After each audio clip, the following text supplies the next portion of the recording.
Continuing education knows that at the end, students want to graduate, and we can help them do that because we take the time to really listen to their needs and we understand all the different options that are available across the campus for them. We don't take a cookie cutter approach. We realize each student comes with their own story.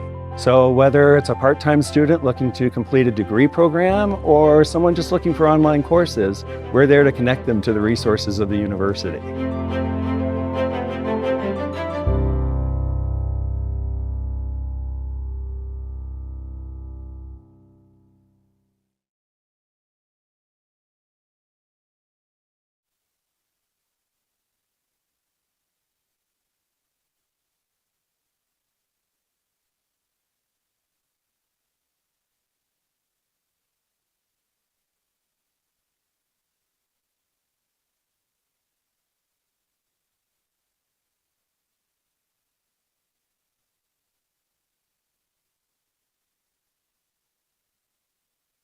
Yeah. You ever have like graduate students?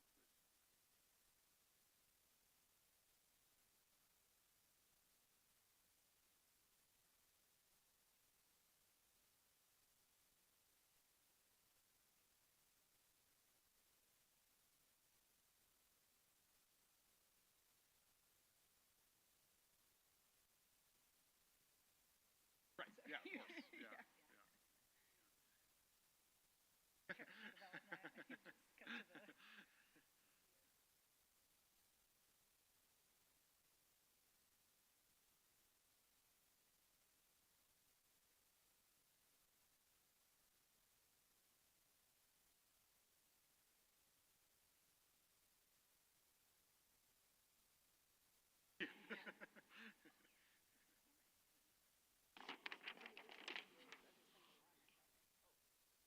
I can only watch like one or two.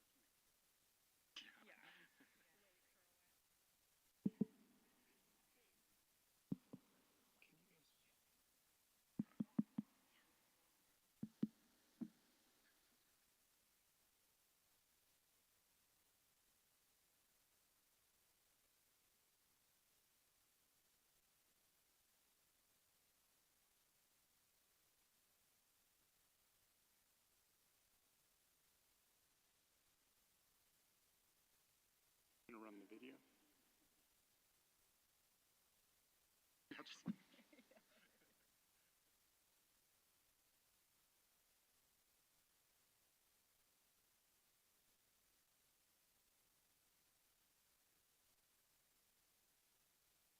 really. Can I have them sign it?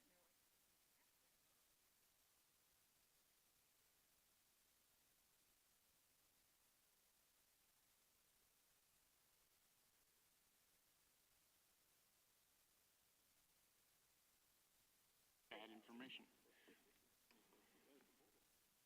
Good morning, everyone.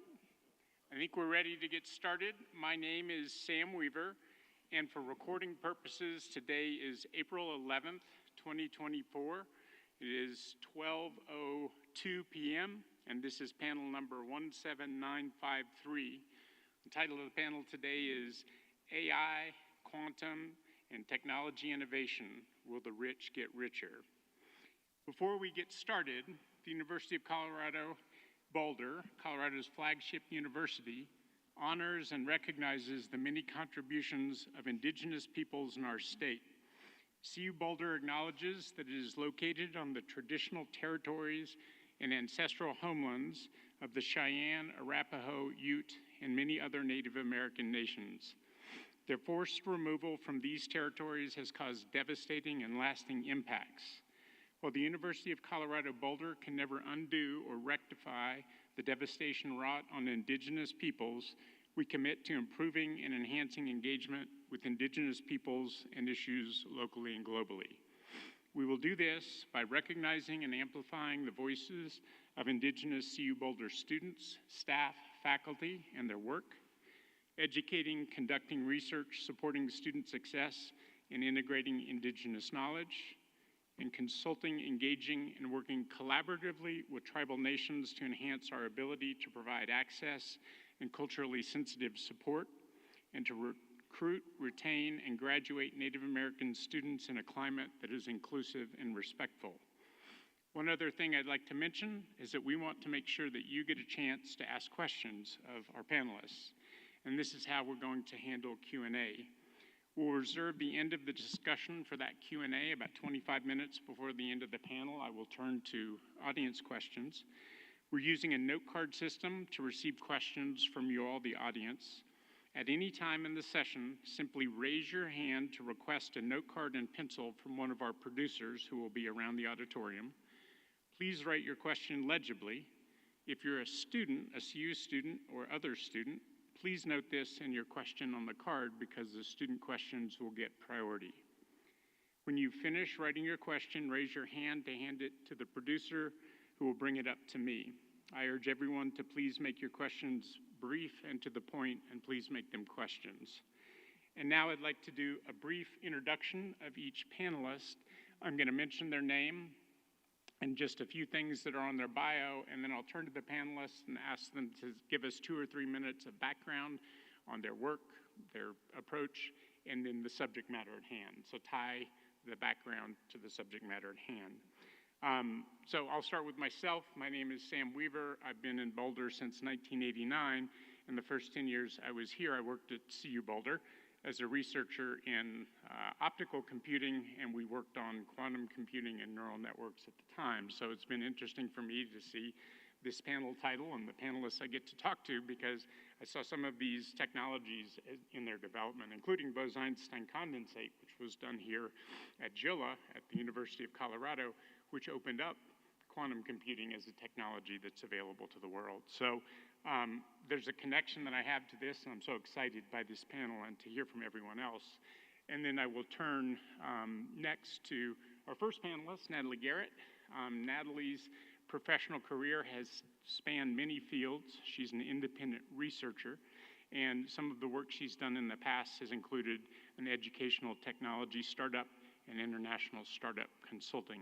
And with that, I'll turn to Natalie. And Natalie, could you give us 2 or 3 minutes of your background and how it connects to the question before us? Absolutely. So I am a CU alumna. First of all, I studied ethics here in the information science department. So you can imagine when we're talking about AI that having an ethicist on the panel might be an interesting perspective. A lot of the work and the research that I've done here at CU is related to ethics education for computing students. And specifically for AI, it's important for our computing students to consider potential harms when they're building technologies, learning about how those technologies can impact society. So that is what I'm doing here. I'm the resident ethicist, and I look forward to continuing the conversation with everyone. Thank you, Natalie. Next, we have Elliot Pepper. I hope I'm saying that last name right. Elliot is the best-selling author of 11 novels, most recently Foundry, and his writing has appeared in many different publications, including the Harvard Business Review, TechCrunch, and The Verge, and he likes to give talks at events like this. So Elliot, I'll turn to you. Well, it says so in the bio, so I'll trust that. How can you help us talk about this subject, Elliot?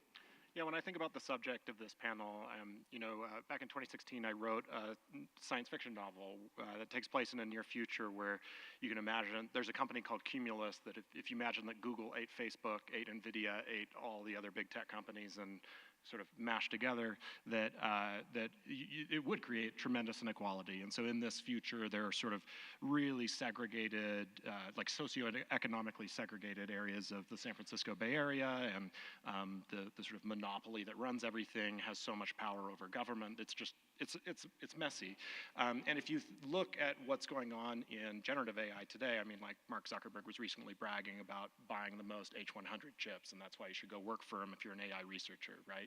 So in the current moment, unlike in recent sort of when new technologies have come out in the past 30 years that have often been led by startups, the current AI tech, because of the extraordinary cost of compute power to make these systems work, has actually been driven by big companies. Like the biggest players in the field are Google, which also backs Anthropic, Microsoft, which is, backs OpenAI. So it's odd. It's a little weirder than previous like recent technological revolutions, but there's a big caveat.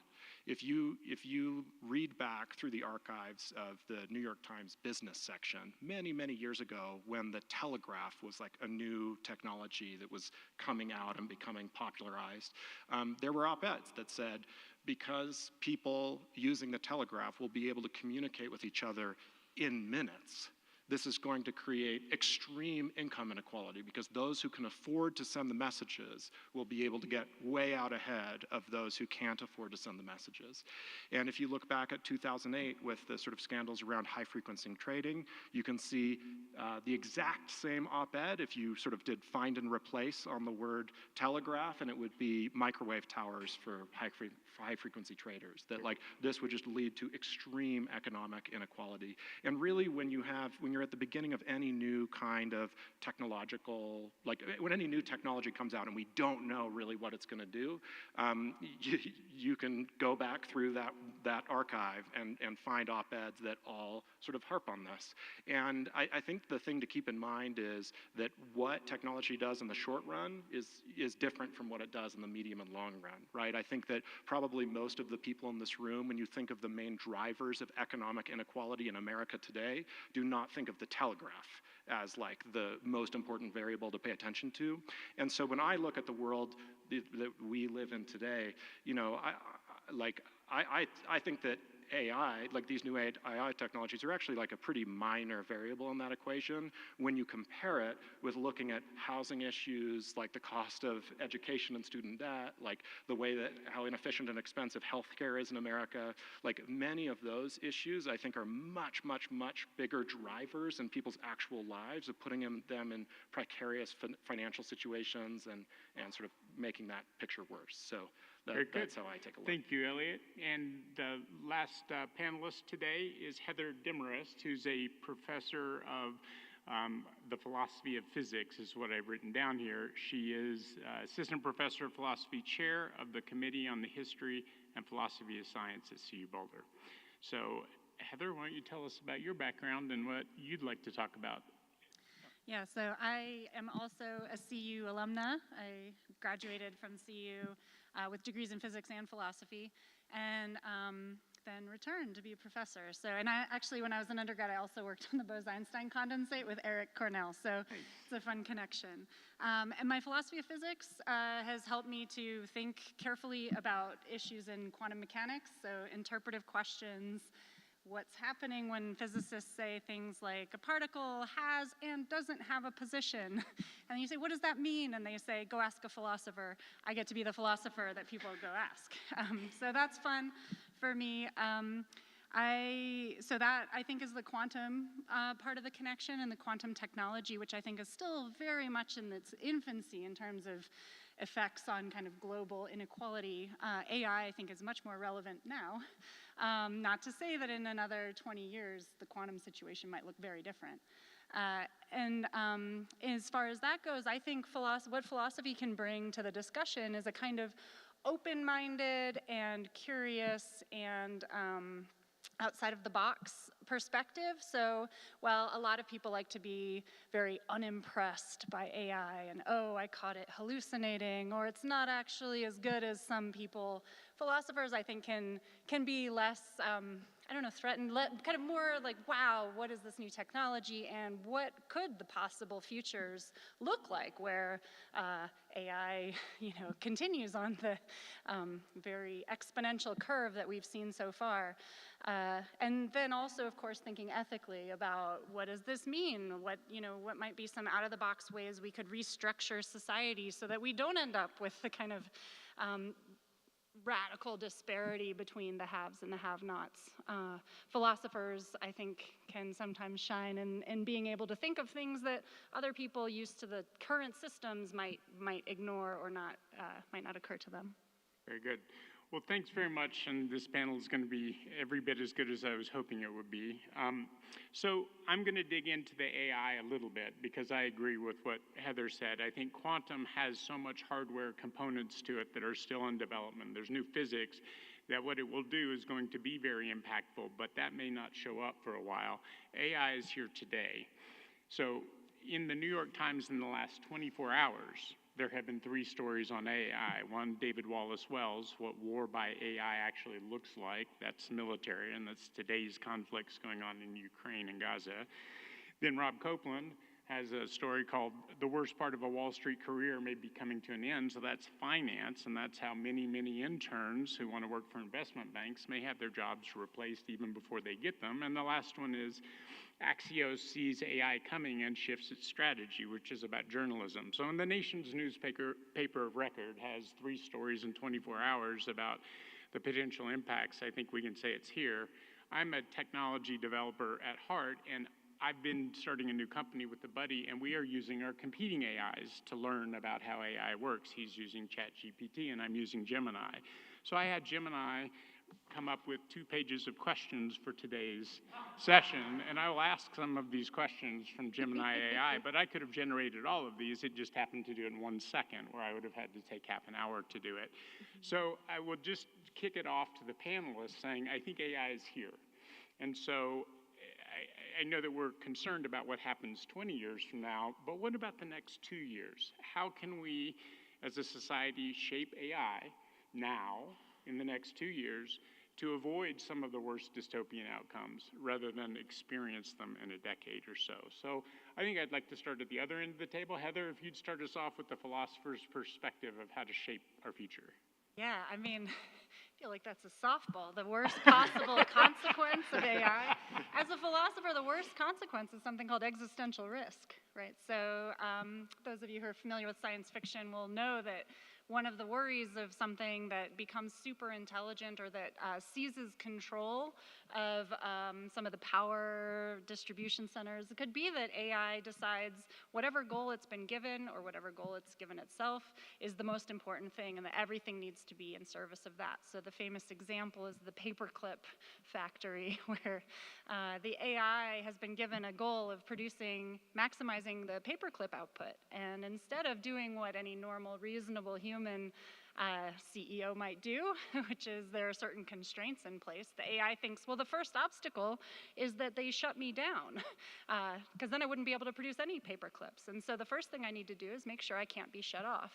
And so you can imagine that as a very dystopian, and then of course, the implication is that over time, everything gets turned into a paperclip.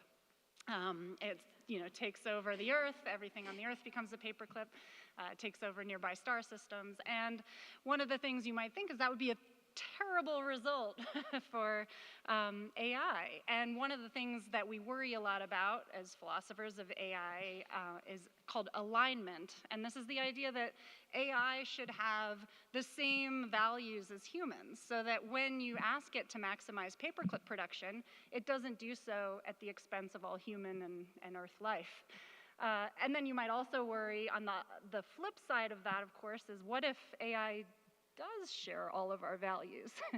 One of the big worries about training AIs on the internet, for instance, is that the internet is full of all the foibles of humankind. And people have worried a lot about why AI algorithms look racist and sexist.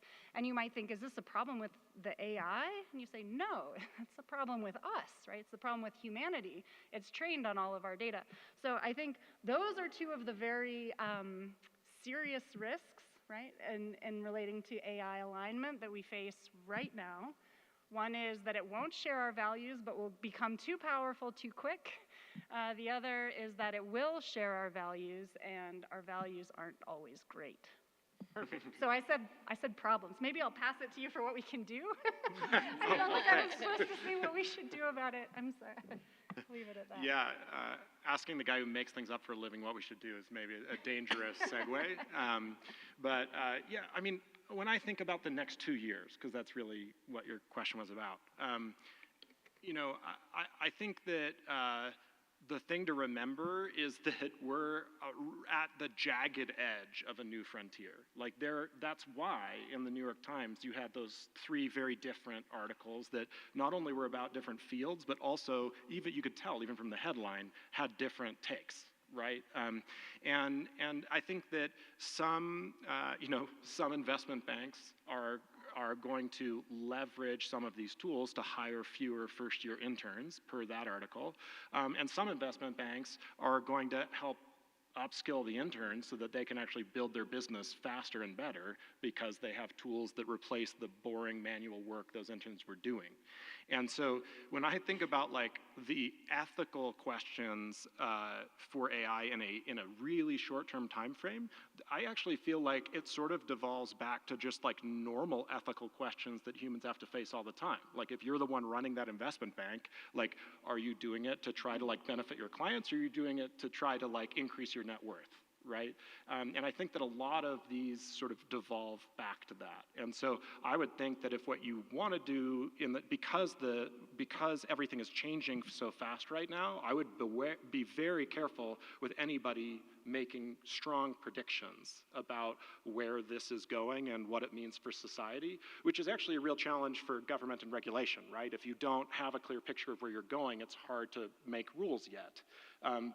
So for the folks in this room, the thing I would think about is, you know, how do you get to start to develop an intuition and understanding for how some of these tools work? So if you just sort of start messing around with them and start running those thought experiments in your own head, right? To think, what would I do if I, you know, like if you're a teacher, how would this change what a teaching assistant might be able to do for you to help your students learn more, learn faster? So I think that's what I would think about for the next 2 years. Great. Natalie, how about you? Yeah, AI is here. We all know this. I definitely live in the world of, so I think it's good to talk about the difference between philosophy and ethics, right? And sort of the different roles that Heather and I play.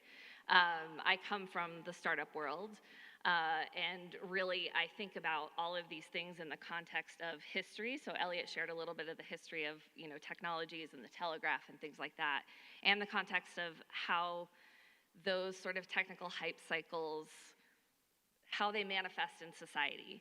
So right now, anyone in the tech field will tell you there were a lot of layoffs at the end of last year. And I have no doubt that part of that was part of this AI hype cycle. If you can remember back to when the internet was started, it was like, this is gonna save the world, it's gonna be amazing. Same with social media. Did social media save the world? What do y'all think? Not so much, right? So I think there is this idea, especially within the business world, within this tech hype cycle, that the newest technology is really gonna be only positive. And from the folks that I've seen speaking about ethics and AI in Silicon Valley, that is the interpretation that they have. Like, just trust us, it's gonna be great. It's gonna be really great, it's gonna be fine. Why is everyone so mean to us about questioning what we're doing with AI? But I think the really great reason to be careful with AI is because of what Heather said, which is that we live in these systems of capitalism, racism, sexism, and there's nothing like a rogue computer system to enhance those inequalities even more than they've been enhanced in the last few years. And I feel like, you know, one of the things that we've seen, and I don't know about y'all, but I'm like a optimist, and also I recognize reality. So for example, at the beginning of the pandemic, I was really hopeful that, you know, if a pandemic spread across this country, maybe, just maybe, we would consider universal health care. Did that happen? Totally didn't. But what we have seen is that the inequalities, especially within our healthcare system, have really just gone extreme, right? We have extreme wealth and extreme poverty. So I think that's really what we need to be thinking about as a society, is how we consider computing within the context of our country and our global system. Well, so let's just dive into a little bit more detail. Let's peel the onion back another layer.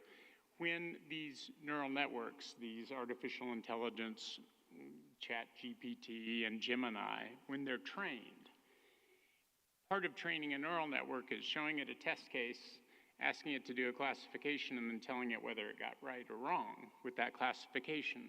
So the human involvement and the policy involvement is in that feedback loop between the training and the yes, you got it right, or no, you didn't get it right. And so to your point about value systems, it seems to me that the key question is how do we implement the good human values in AI and its processes, and how do we, limit and constrain the bad values that lead to bad outcomes for us? So I'll go back to you, Natalie, and I will say, thinking about the training function of AIs and how they're going to be customized for different fields, how do you think we can encourage the good human values to be used in those training processes and regulate that?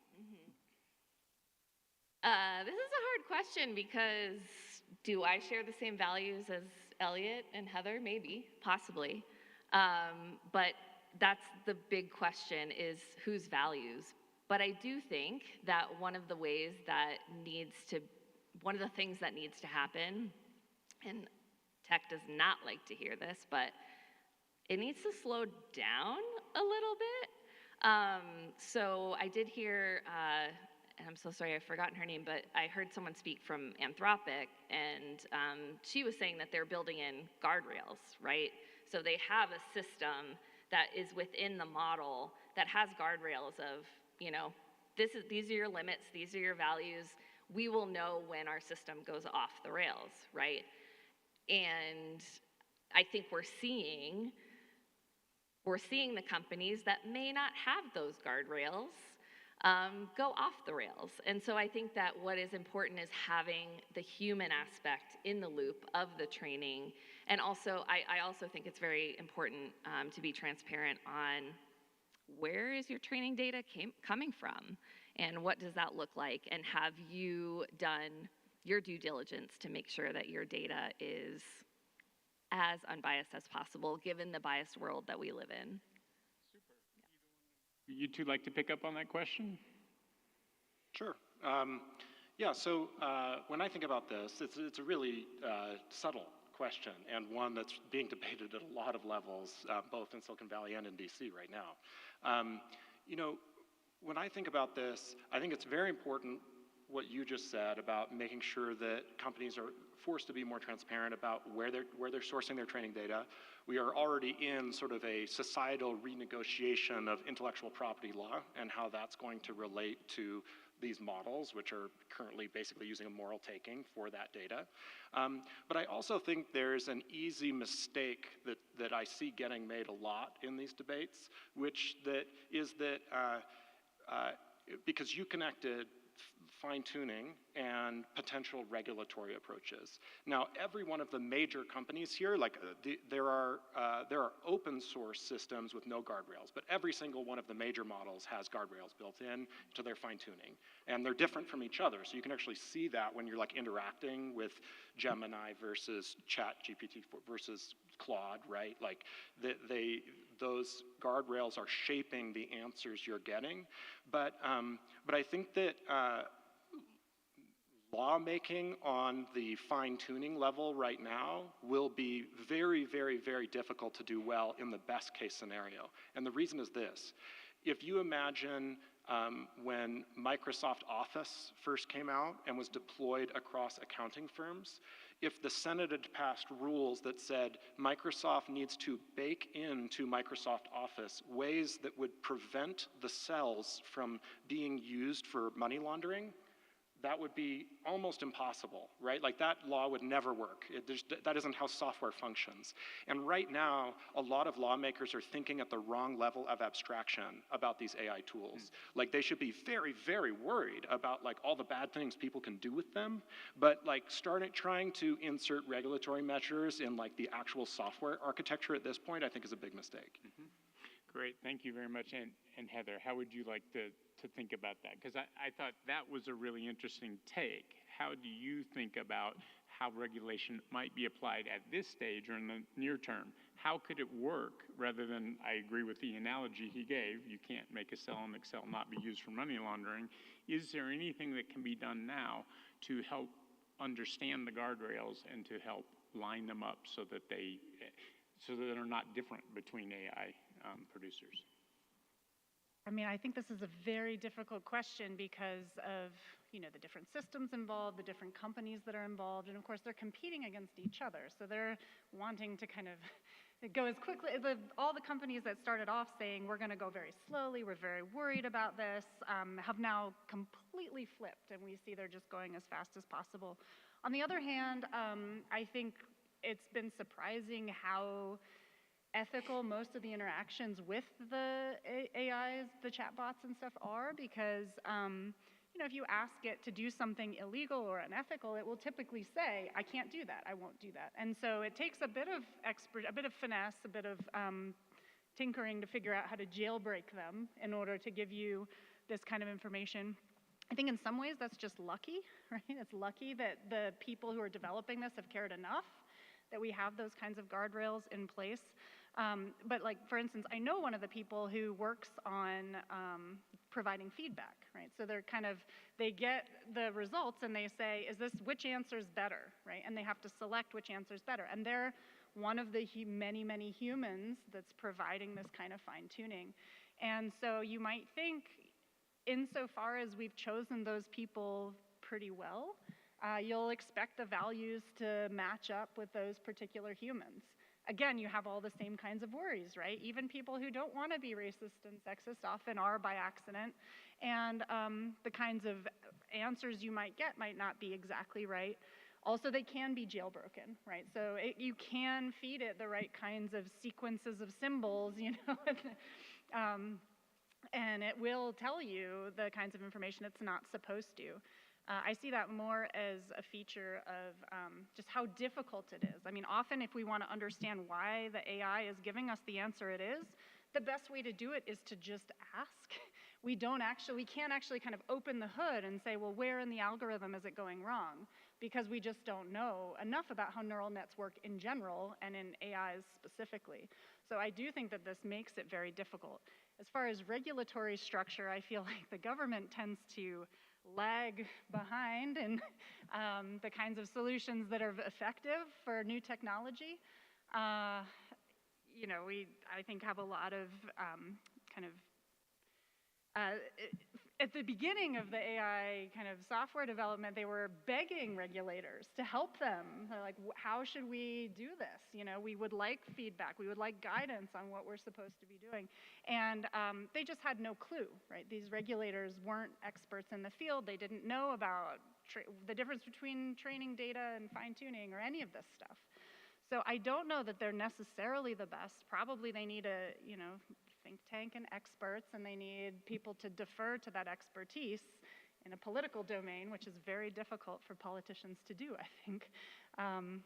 But yeah, my suggestion would just be you need people who understand the technology really well to be maybe providing more roadmaps and guidelines rather than, laws about, you've violated the law. The other thing that might be interesting is as soon as you start holding people legally accountable for the actions of their products, they tend to have a different motivational structure in place to start caring about negative consequences. And there's a big question ethically of who's responsible if GPT tells you something false or tells you something bad. Should we blame, GPT?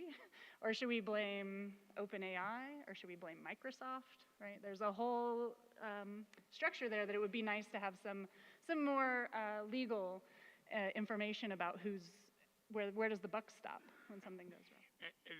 That's fantastic, and I want to come back to the concept of just playing with things for a minute, because I think one of the things, I'll just state my opinion here. I think the AI hype is going to somewhat match the AI impact, and I did not believe this about Bitcoin, for example. And so there's a hype cycle that is driven by people who stand to profit from the hype cycle. But if this is going to be important, and I'll turn to you first, Elliot, how can we get people familiar with these tools and comfortable with the idea that these might be positive for them if they get comfortable with them? Because I view this as, you remember the Microsoft dancing paperclip, right? That never lived up to what it was supposed to do, which is help me get my work done. However, AI is actually helping me get work done now, and so I think there's at least the promise. So I'd just ask you, what do you think about how we can integrate it more so it's not so scary and so that people can help their regulators understand how it matters? Great question. So I'd say two things. So the first, on sort of the first half of your question, is that I would warn this audience against the most dire warnings you see about AI in places like the Times.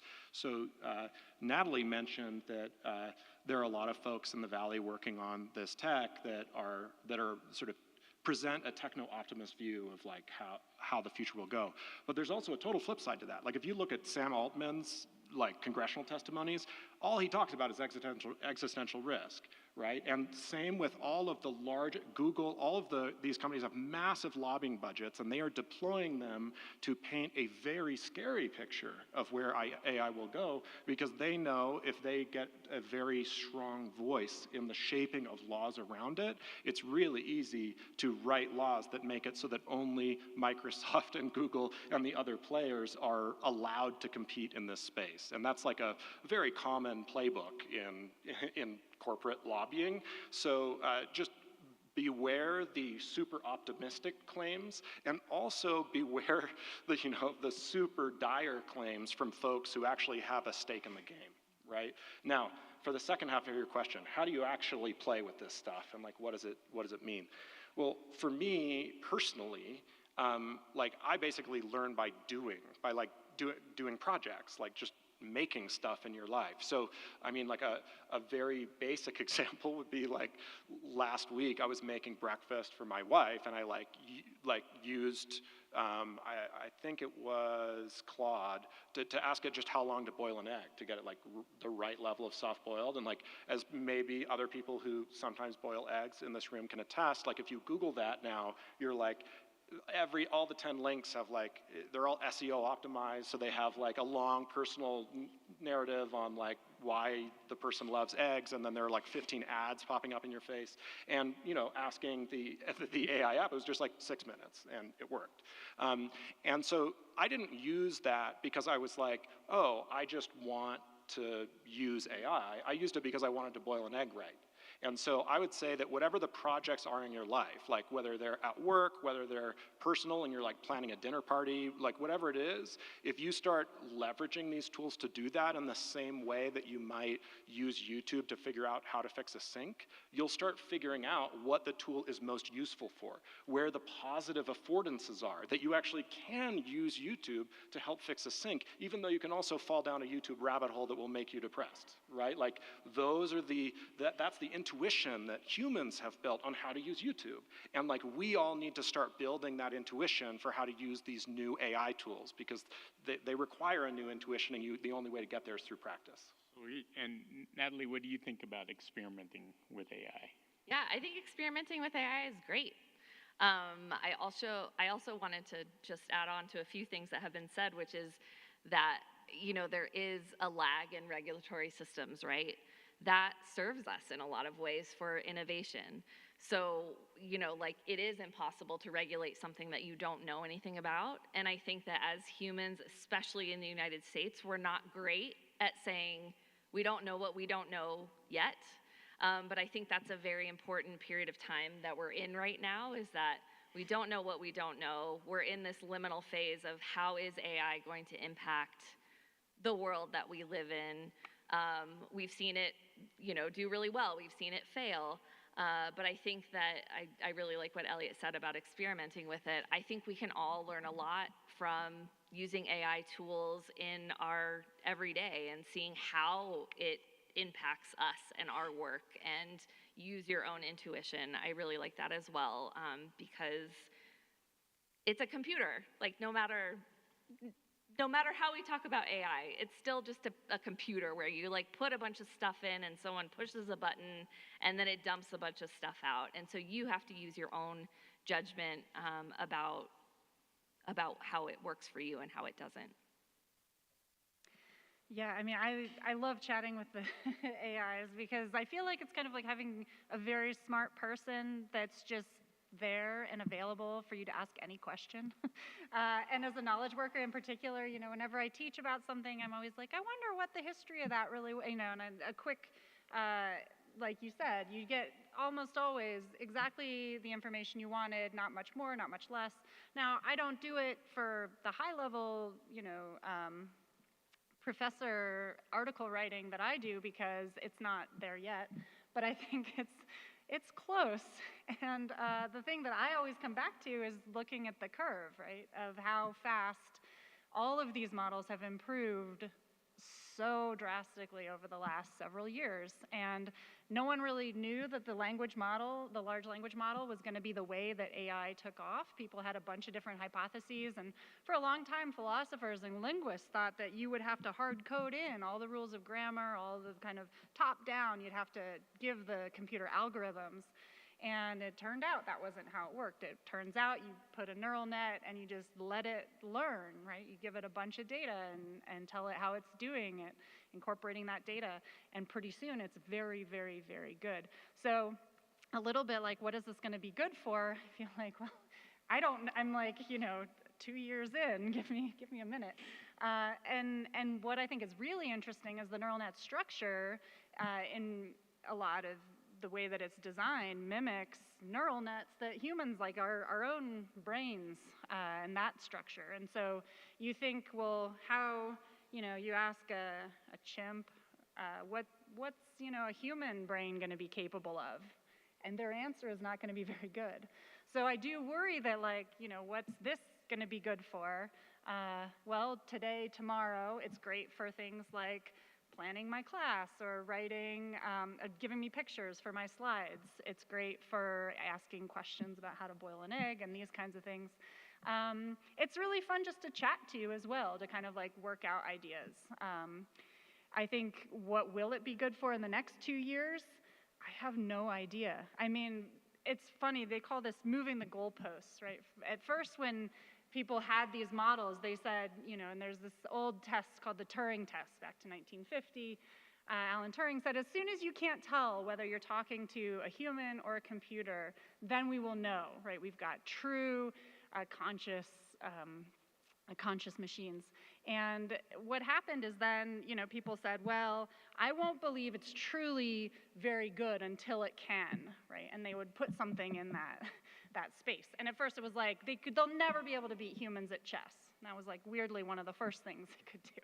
And then, well, maybe Go, that's just too complicated. And then, yeah, beat every human at Go. And then it's like, well, until you can have a conversation with it. Now we can do that. It's like, well, okay, until it can pass some of the tests. It's not truly intelligent. And now it passes the LSAT, it passes all these standardized tests that we've been able to throw at it. And what I see is people just continue to say, it just keeps meeting everyone. And so I'm very hesitant to put any kind of limits on what this could be useful for, given how quickly it's improving. That's awesome. I want to tell another quick anecdote just to reflect on all this. It sounds like we can outsource everything to AI, but you can't do that today. So I was asking Gemini a question about weights and measures. I was asking for a technique that would let me measure very, very light amounts, and it came back and told me the amount that I was looking to resolve was a picogram. And that was entirely untrue. I was talking to it about micrograms. I didn't ask it to make that translation, but it did it wrong, and it wasn't even a math thing it did. It didn't name the numbers correctly that I was asking it about. So I can tell you that I don't trust a thing it tells me until I've checked it against another source if it's important. So that brings up a huge philosophical question, because that's true now, it's going to be true later. How do we detect when AI is giving us answers that wouldn't call this a hallucination, but I pointed out that the answer was wrong to Gemini. It acknowledged the answer was wrong and corrected its answer to be only 5 orders of magnitude wrong instead of 6. So, I mean, there's this whole, how are we going to know that the work we're getting from it doesn't need to be checked? So I think it is a lot like somebody you can bounce ideas off of, but maybe not trust everything that comes from them. So just given that framing, and then we're going to go to questions from the audience after this, how do you all work with or think about the fact that AI doesn't get things right all the time and may not ever get them right all the time? So I'll start with you, Natalie, because... Okay, yeah, I'm sure. champing at the bit over Sure, here. all right, yeah, I see that, like and that. thank you. Yeah, Oh, yeah, perfect. absolutely. Go I there. think this is such a great question. So one of the things that we've done, right, is give sample answers to people, and they've done the fine tuning, right? So we have actual human beings who are making these judgments. And you might think, look, we don't have enough experts with enough time to spend time correcting it in this way. And so you might wonder, like, what can we be confident that it's getting right, and what can we be worried that it might be getting wrong? And I would say that the improvement that's happened so far is very dramatic. Like, the improvement from GPT 3.5 to 4 was very dramatic. It hallucinated much less. And I don't see any reason, given the kind of system, the way that we're doing this, for that to not continue. However, I think there's a very interesting philosophical question, which is what happens, suppose we get to a point where it will correctly answer every question that humans know the answer to and can confirm. And then you might wonder, it goes on to tell us more stuff, right? And you might think, how do we know? And one of the worries is, without constant feedback, correcting it and bringing it back into line with human knowledge, it can go off the rails, right? It can kind of like spiral worse and worse, orders of magnitude wrong.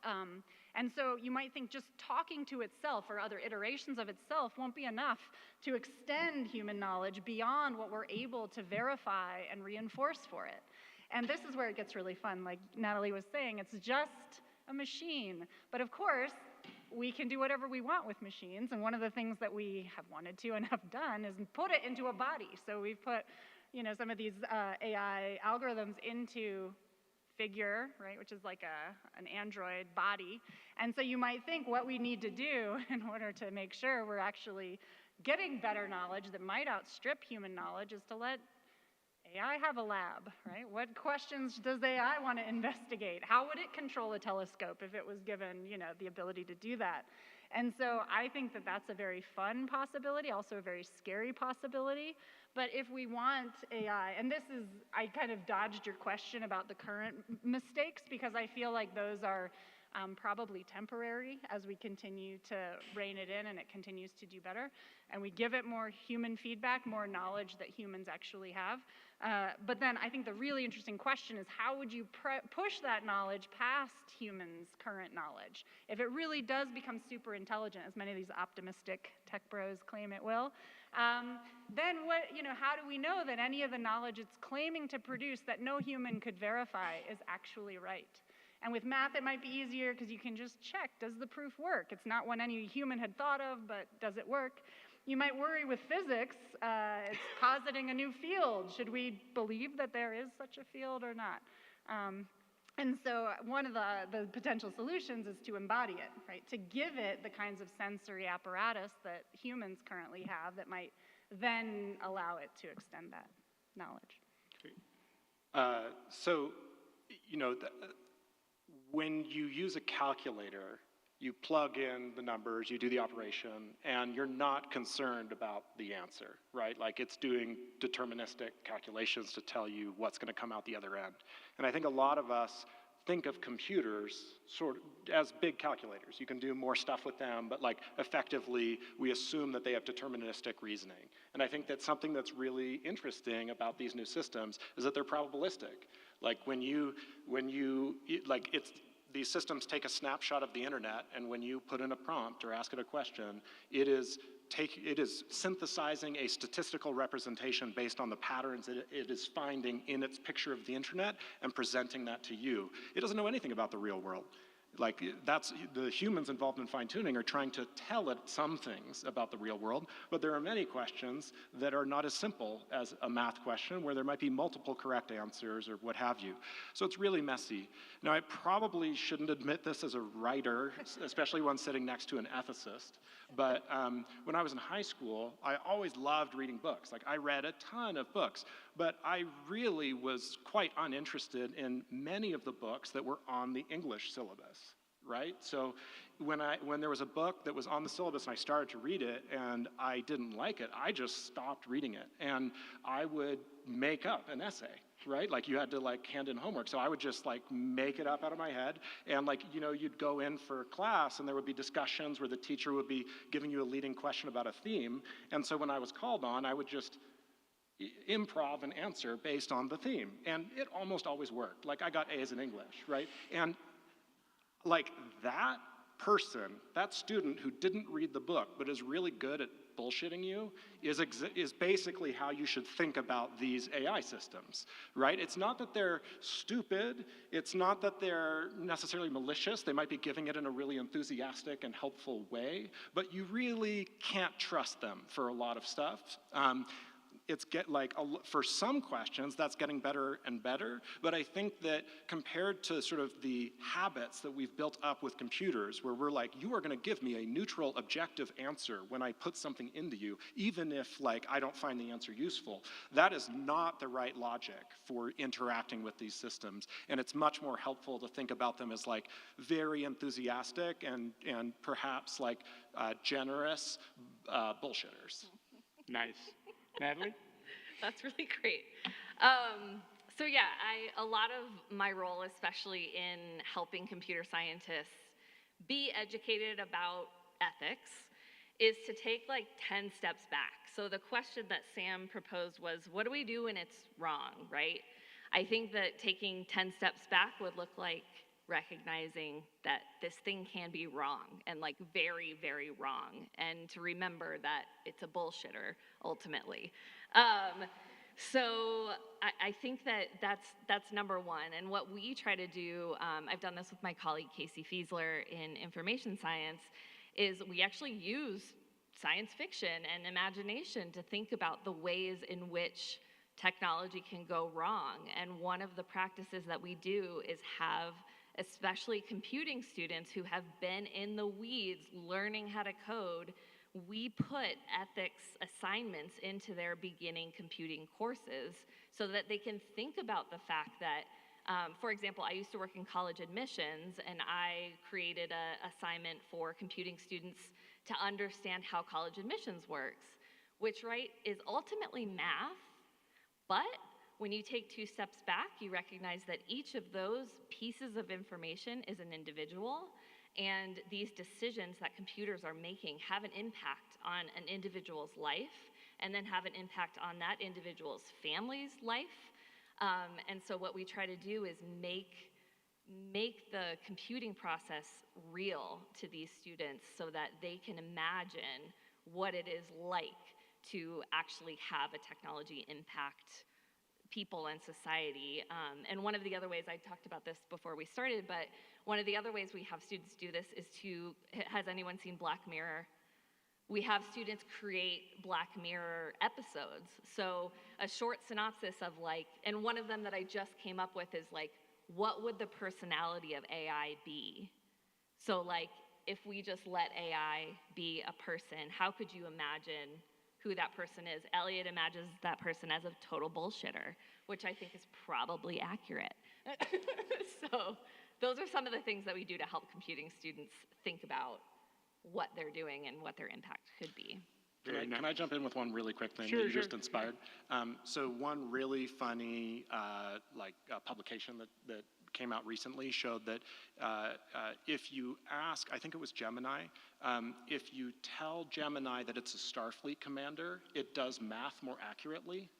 And also that if you ask the same question of Gemini in December, it gives a shorter answer than if you ask the same question in May. And they've done this with like hundreds and hundreds of questions. And so far, the best explanation, and like granted, like these are theories, but the best explanation is that from looking at the internet and understanding how the median human operates throughout the year, that Gemini thinks it's on winter break in December, and so it's actually providing shorter answers. So I think these are some of like the messy human things that are coming out when you're like dealing with a sort of like a warped mirror of the internet.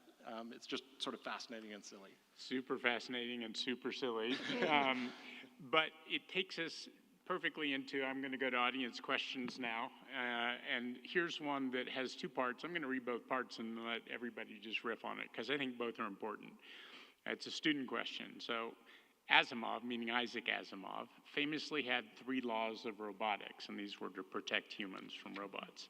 And the question that follows is, do you think there needs to be government regulation to create AI rules? So I think the embodied AI is kind of what this touches on. But on a smaller scale, how should it be regulated in schools so students learn in an effective manner? And so I think both of those are kind of related in a certain way, meaning how do we make AI not stunt human development or kill humans? So I'll just turn to, how does science fiction give us some insights and some ability? Because Asimov did imagine kind of this situation, and he came up with a structure. Elliot, I'll turn to you obviously first because you're a writer, but it's the subject of the question is, what does science fiction and the kind of working out of these potential things help us now? Yeah, so, it's sort of funny, like, Asimov also wrote a bunch of stories showing how you could break those rules, right? So, like, that's actually part of the whole point of them. Yeah. And if I think about science fiction as a whole, like, the writers who at the time were seen to be very serious and trying to make their sci-fi plausible, I think have aged the worst.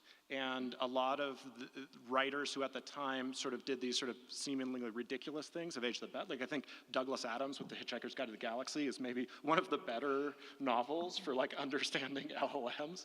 And so that's like, I feel like there's a weird thing there. And so one thing I would say about science fiction is, like, the power of science fiction is not that it's predictive or that it's right. It's that it gives you this very embodied scenario where you can sort of imagine how it would feel and how it would, like, the ways in which complex systems would interact and like the technology would play a role in people's lives in a way that if you read a white paper, it's just talking about like the trends and like technological process at a high level. So I think one of fiction's powers is that it places you in that moment, and it places you in a very specific scenario. And I think that school is actually a very specific scenario. Like, the most common question that I feel like gets asked right now about AI in schools is like, basically like students, like I was just speaking to the high school students earlier this morning, and they're like, we're not allowed to use it. There's just a policy against it at Boulder High, because basically they don't want us to cheat on our papers.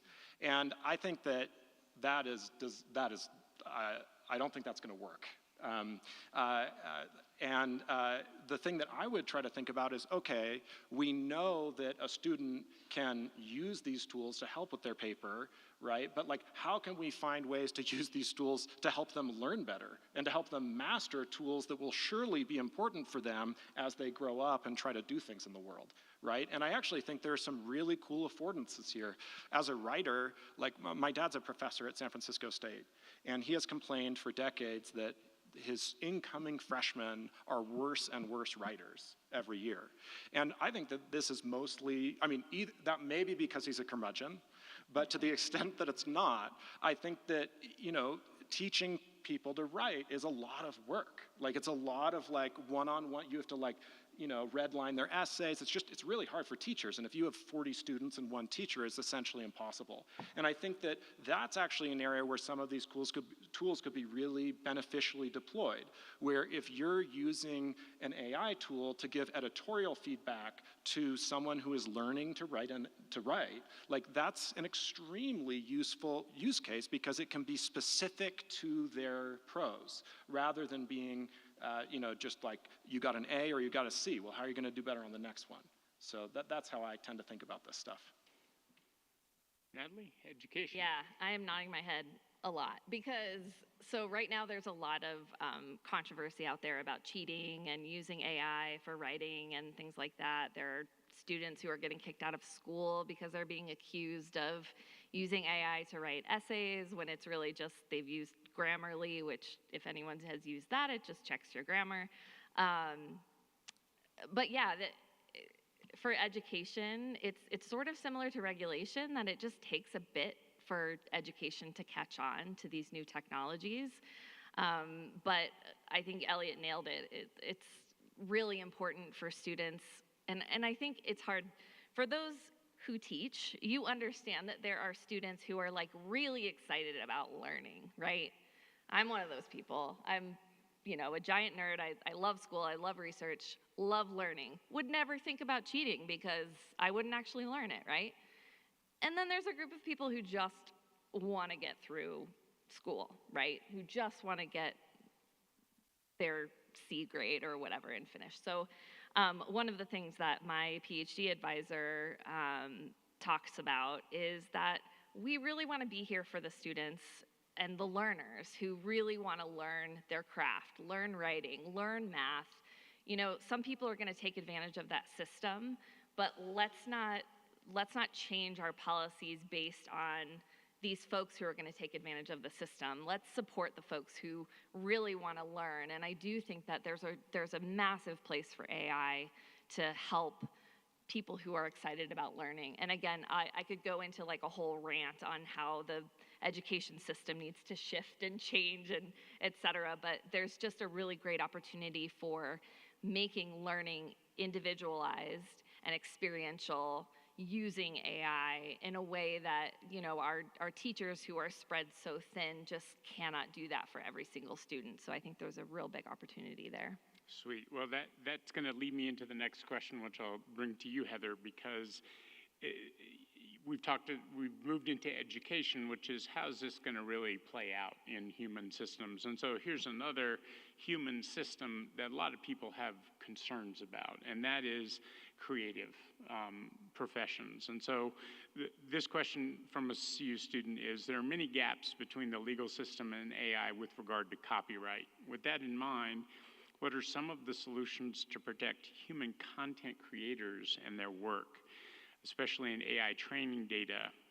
And so I think that's one component. I want to bring in one other question that was asked really that this ties into, which is, you know, how is the leadership of the people who are bringing these AI products out going to look at their impacts, and how will they be made to look at their impacts? So I know that's a big bunch of questions, but it really is, how do we protect some of the creative professions from being sidelined entirely by AI?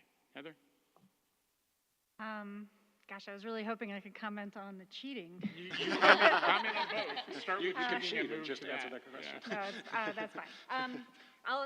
In a nutshell, I think we should think of AIs like we think of Wikipedia, right? To like ban it is ridiculous. It's such a valuable resource. To use it uncritically is also a big mistake. But then I do think that there's a bit of an idealistic picture of students as like, oh, they just want more help with like being better writers. Why would we ban that? Nobody's banning that. As a professor, what you worry about is the cut and paste, right? And I don't want to read a bunch of essays by GPT, as interesting as I find it to discuss with GPT.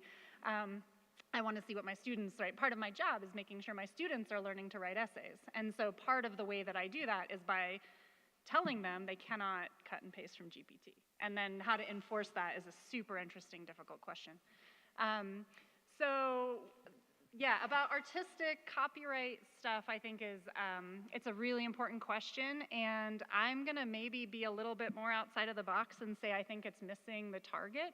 So, of course, for years and years, hundreds, thousands of years, people have used other artists as models, as ways to learn certain styles, and GPT in some sense is not doing anything, AIs are not doing anything different than that, right? They're looking through all the internet at all the different artistic creations, and they're learning about them. And it's really good. So then if you say, draw me something in that style, it can do that in the same way that Da Vinci maybe could have done that.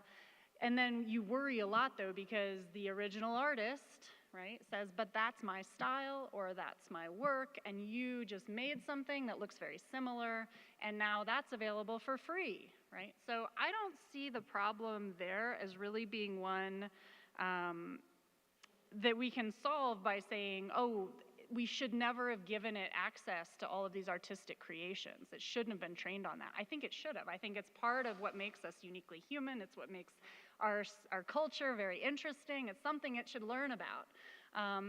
I think the problem that most people are focused on is compensation, and how do we make sure that artists aren't kind of like put out of work. And I think that is really just a special case of the bigger question, which is GPT is going to put maybe a lot of us out of work insofar as it's able to do things better than a lot of us can. including making art, including writing, including a lot of this stuff. Maybe not just yet, because it's still in the bullshit mode, but very soon I think it could, already it's like the article you pointed to earlier. So I think really the deeper question is, what do we do for people whose livelihoods have been affected by this? And how do we think about livelihood in a society where, imagine 10, 20 years from now, suppose that productivity keeps doubling every, however many years you want to pick, right? Pick that many doublings. Is that enough economic productivity that we can finally restructure how people get to eat and have shelter and engage in the activities they'd like to engage in? And there are a lot of different proposals that maybe we can go into if we have time later on, but I do think that that's the really interesting question, is how do we make sure that people are able to live the kinds of lives that they want to, create the kind of artwork that they want to, in a society with something like this that can also do it easily and cheaply. So Heather, that's great, because that ties into another question that we have a few minutes left, so we're going to have like 1 or 2 minutes for each answer. But this question really implicates universal basic income and that kind of thing. Instead of worrying that the rich get richer, why not build a floor that includes basic health care, mid-5-figure incomes, and compensation for training and ability to train? So I think it's the question that you were pointing to just now in your answer, Heather, which is how do we integrate this into our societal structure to make life better for everyone? And so I will start with whoever wants to pick that up, but each of you, it'd be great if you give kind of a closing that looks at how society can use this to be better. Okay, well, I'll kick off. So segueing from what she just said to your answer, I'll give a really pragmatic answer to that as a novelist, which is that I think that Heather just laid out like the philosophical high level, like this is how to think about this as a moral issue. But there's also, like the way that copyright and intellectual property law works is not that clean. Like it is a negotiation of like businesses and individual artists and like intermediaries and policymakers and lobbyists. It's a mess. And every time you have a new technology come out, like player pianos, like you get a whole new set of case law that just reshapes it. Same thing happened with synthesizers in the 80s and music sampling, right? So I think we're in the middle of that. I think the New York Times is already suing OpenAI on this. I think in the very near future, we're gonna have either new case law or new legislation that assigns some kind of both moral taking and also economic trade between people who are creating the data and models that are ingesting it for commercial use, which is what people are complaining about. Now, is that going to be fair? Hell no. It means that Disney is going to negotiate a great settlement, and the New York Times is too. And like me as a puny little novelist, like, am I going to get a good deal out of that? Very unlikely, just like in every other aspect of intellectual property law. But to bridge that to your ultimate question, I really think that brings us back to the beginning of this conversation. Like, AI is a powerful new technology. We're figuring out what it means. But frankly, I think that like the drivers of economic inequality and what we should do about it as a society are frankly like unrelated to AI. They're other things. They're universal health care, making sure everybody has a place to live, doesn't have to worry about eating, doesn't have to live under extraordinary financial stress. Like those are, like if you came to this panel thinking like, how can we in this country try to make our systems a little bit more equal? Like I think AI is marginal to that discussion, and there are a lot more driving factors we should be paying more attention to. Thank you. Natalie. Yeah, 100% agree. And I just wanted to add that a lot of my research looking into how ethics is or is not incorporated into product development in general, it always leads back to culture. And in my work, it was company culture. But in the big picture of what we're talking about with universal income and healthcare and education and all these things is that our culture and our values need to shift if we want to think about a world where there are those things. So, like Elliot said, it's AI can maybe help with that, but it's really the people coming together to shift and decide. I think it's a bunch of different things. Like one of the earlier questions was, you know, how is leadership going to take responsibility for the tools that they're building? Right now, they're really not. So do we want them to take responsibility? Do we have responsibility to each other? I think this is where, you know, my work and my, I don't know, my hope comes in, is that we continue to cultivate a culture of care for each other, and do get to the point where we have a universal basic income, because our inequality is just completely out of control. Very good. Well, I'm going to close this out and say thank you very much to all of our panelists for your insights on this. I'm sorry to everyone that my questions gave quantum short shrift, but I do believe that quantum will be very important, but AI is going to be more important sooner. So I think that's where the drivers ended up bringing us here. Thank you very much for coming today. It's your participation that makes it fun for all of us to be up here talking about these fun things. If you have questions for the panelists, you can come up afterwards and ask them one-on-one any other questions you might have. And with that, I'm going to close this because we have panelists who need to get to their next panel. So again, thank you very much to the panelists. Thank you to the audience.